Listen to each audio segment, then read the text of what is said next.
Добрый день, уважаемые наши подписчики! Мы рады приветствовать вас на очередном выпуске проекта «Экспонат месяца». История Караганды берет свое начало с рабочего поселка, который был преобразован и получил статус города 10 февраля 1934 году. Его становление тесно связано с углем, добыча которого началась с конца XIX века. Кто и когда нашел первые куски угля в степях Сараки, сегодня об этом сложна ни одна легенда. Самая распространенная легенда – это легенда об Апаке Байжанове, который в 1833 году в урочище Карагансай нашел куски черного камня. При топке пастух заметил, что куски черного камня дают больше огня. Так он открыл свойства угля. Вторая легенда гласит о дочери местного бая Мариам, которая при топке заметила, что навоз с кусочками черного камня дают больше тепла. Позже, в честь дочери местного бая, дали название одному из пластов угля – Марианна. Но сегодня узнать, кто первый нашел уголь в степях Сарарки, невозможно. В 1850 году петропавловский купец Ушаков скупает медисодержащие земли близ Нельды и Спасска, но приниматься за сооружение завода он не торопился, так как не было топлива. И в 1856 году Ушаков вместе с компаньонами выкупает земли урочища Карагансай.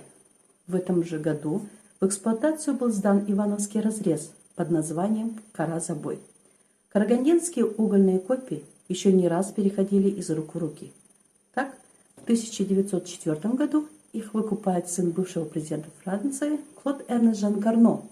После, в 1907 году, эти земли перешли в руки англичан и были их в собственности 13 лет. Добыча угля в карагандинских угольных бассейнах производится шахтным способом, поэтому создание искусственного освещения в подземных ходах была одной из первых технических задач, с которой столкнулся горняк. Вопрос освещения решился с использованием шахтерских ламп. Как же протекала эволюция шахтерских фонарей? Много веков назад люди пользовались примитивными источниками света. Это были сальные свечи, которые были изготовлены из животного жира. Далее их заменили масляные лампы, пламя которых ничем не было прикрыто. Из-за наличия рудничного газа они были взрывоопасными, поэтому горняки между собой шутливо их называли «Бог в помощь». Такие лампы прослужили до середины XIX века. Чем глубже становились шахты и рудники, тем было опаснее использовать лампы с открытым огнем. Первая безопасная лампа была изобретена ученым Гемфри Дэви в 1815 году. После ряда экспериментов ученый обнаружил, что пламя лампы можно прикрывать цилиндром из медной сетки. Лампа Дэви – это источник освещения, предназначенный для работы во взрывоопасной газовой среде, в том числе и в угольных шахтах, где может скапливаться метан. Он представлял собой керосиновую, масляную и карбидную лампу, у которой пламя закрыто металлической сеткой Дэви.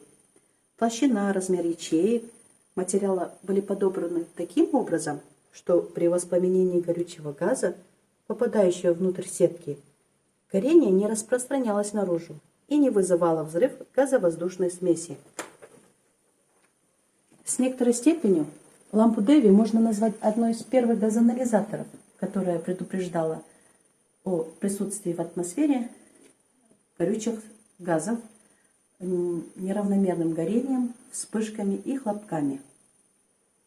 Данные лампы обслуживались специальными людьми – лампоносами. Лампоносы – это устаревшая шахтная профессия, в котором были в основном дети. Они занимались заправкой и развешиванием их по шахтным дорогам.